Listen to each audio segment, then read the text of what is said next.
आपण आप्पेसाठी रवा भिजवून घेऊया।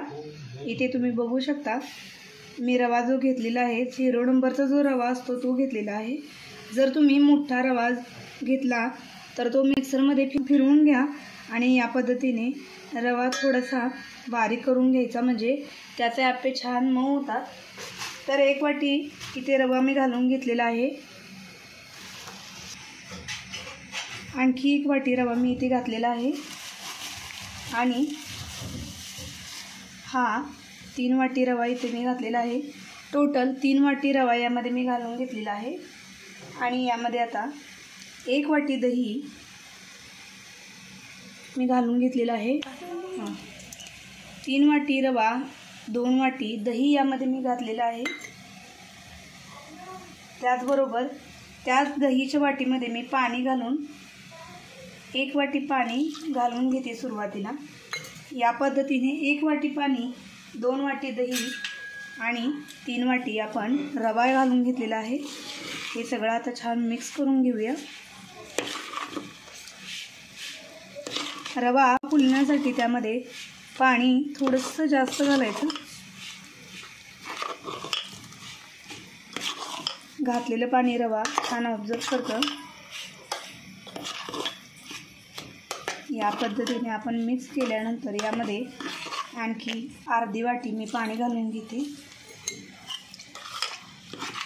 आणि पुन्हा हे एकजीव करून घेऊया आपण। याचं बॅटर जास्त पातळ बनवायचं नाही आहे आपल्याला, या पद्धतीने आपल्याला बॅटर बनवायचं आहे। तर टोटल 2 वाटी दही, 3 वाटी रवा, 2 वाटी दही आणि यामध्ये 1.5 वाटी पाण्याचा वापर मी केलेला आहे। ज्या वाटीने मी रवा मोजला त्याच वाटीने पाणी आणि दहीसुद्धा मोजून घेतलेलं आहे। यामध्ये मी आणखी थोडंसं म्हणजे अगदी पाव वाटी एवढं पाणी घातलेलं आहे। ज्या पद्धतीने पाण्याची गरज पडेल त्या पद्धतीने थोडं थोडं पाणी ॲड करायचं, जास्त पातळ होणार नाही याची काळजी घ्यायची आपण। आणि या पद्धतीने तुम्ही बघू शकता या पद्धतीने आपण बॅटर बनवणार आहोत आणि अर्ध्या तासासाठी आता हे झाकून ठेवायचं, म्हणजे छान यामध्ये भिजला जाईल यासाठी अर्ध्या तासासाठी आपण हे झाकून ठेवणार आहोत आणि नंतर आपण याची पुढची कृती करणार आहोत। अर्धा तास झालेला आहे आणि तुम्ही बघू शकता रवा आपला छान भिजलेला आहे। यामध्ये आता आपण कांदा घालून घ्यायचा आहे बारीक चिरलेला। मी यामध्ये 2 बारीक चिरून कांदे घातलेले आहेत। त्यानंतर 1 मोठा टोमॅटो आहे जो मी बारीक चिरून घातलेला आहे आणि 3 हिरवी मिरचीचे तुकडे यामध्ये मी घालून घेते। तुमच्या आवडीप्रमाणे तुम्ही यामध्ये शिमला मिरची, गाजर हे देखील ॲड करू शकता। यामध्ये आता मी घालणार आहे चवीपुरतं मीठ,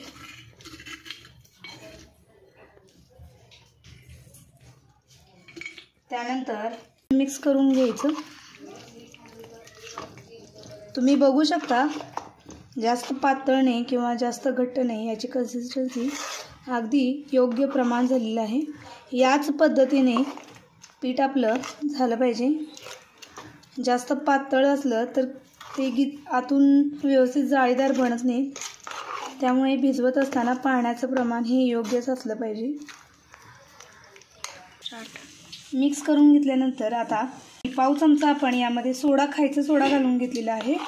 सोडा ज्या वेळेला आपण बनवणार आहोत त्याच वेळेला घालायचा आहे, अगोदर सोडा मिक्स करून ठेवायचं नाही। हे पीठ अगोदर बनवून जरी ठेवलं तुम्ही आणि आयत्या वेळेला ज्या वेळेला नाश्ता बनवणार असेल त्यावेळेला जरी खाणार असाल तरीही चालतं, पण मी सांगितल्याप्रमाणे सोडा मात्र ज्या वेळेला बनवतो त्याच वेळेला घालायचा यामध्ये। आणि आता हे सगळं पीठ आपण छान मिक्स करून घेतलेलं आहे। याचे आता आप्पे बनवण्यासाठी इथे आता तुम्ही बघू शकता मी पॅन गरम करून घेतलेलं आहे आप्पेचं। त्यामध्ये आपण सगळ्यामध्ये थोडंसं तेल घालून घ्यायचं आहे। या पद्धतीने तेल घातल्यानंतर आपण पीठ घालून घ्यायचं आहे। सुरुवातीला साईडला साईडला पीठ घालून घ्यायचं, मध्ये लगेचच घालायचं नाही। आपला तवा मधोमध अगदी जास्त गरम झालेला असतो, त्यामुळे साईडचे पहिला घालून घ्यायचे आणि नंतर आपण मधल्या पोलांमध्ये ते घालून घेणार आहोत.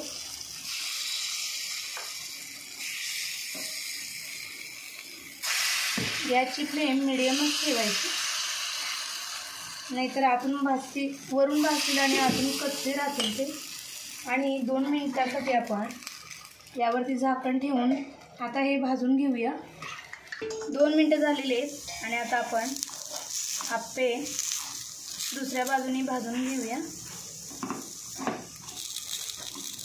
आता दुसऱ्या बाजूने देखील आपण आप्पे 1-2 मिनिट भाजून घेणार आहोत. 2 मिनिटानंतर दुसऱ्या बाजूने देखील आपण पाहूया. तुम्ही बघू शकता दुसऱ्या बाजूने देखील आपले आप्पे भाजून झालेले आहेत. याला आता मी एका ताटामध्ये काढून घेते. हे आप्पे आता आपण एका ताटामध्ये काढून घ्यायचे आहेत.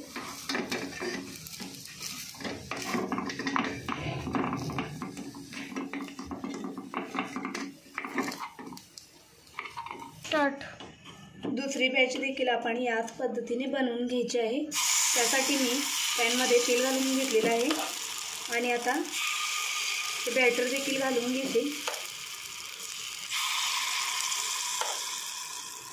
खूप छान वरून अगदी क्रिस्पी आणि आतून सॉफ्ट स्पॉन्जी जाळीदार असे आप्पे आपले तयार होतात.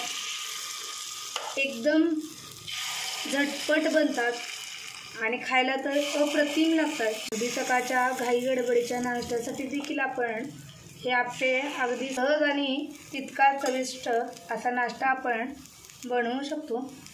आप्पे आपण ज्या पद्धतीने पहिल्यांदा 2 मिनिट भाजून घेतले होते त्याच पद्धतीने दुसरी देखील बॅच आपण आता ही 2 मिनिटासाठी भाजून घेणार आहोत. 5 मिनिटं झालेले आहेत आणि दुसरी बॅच देखील आपली तयार झालेली आहे. आणि आता आपण हे देखील आप्पे दुसऱ्या बाजूने छान भाजून घेणार आहोत. या पद्धतीने छान भाजले गेलेले आहेत. अगदी वरून क्रिस्पी दिसत आहेत.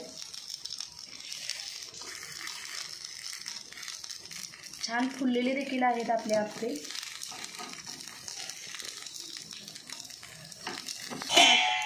आता दुसऱ्या बाजूने देखील आपण झाकण देऊन छान भाजून घेणार आहोत. आता दुसऱ्या बाजूने आपण पाहणार आहोत. दुसऱ्या बाजूने देखील छान भाजून झालेले आहेत. गॅस बंद करून घेते आणि हे देखील आप्पे मी ताटामध्ये काढून घेते. फायनली आता आपले आप्पे तयार झालेले आहेत. तुम्ही बघू शकता. मी तुम्हाला एक तोडून दाखवते. तुम्ही बघू शकता मस्त आता स्पॉन्जी आणि जाळीदार आपला आप्पे तयार झालेले आहे. तर या पद्धतीने तुम्ही देखील आप्पे ट्राय करून पहा. ही रेसिपी तुम्हाला कशी वाटली मला नक्की सांगा. आणि भाग्यश्री रेसिपीज या आपल्या चॅनेलला लाईक, शेअर आणि सबस्क्राईब करायला विसरू नका.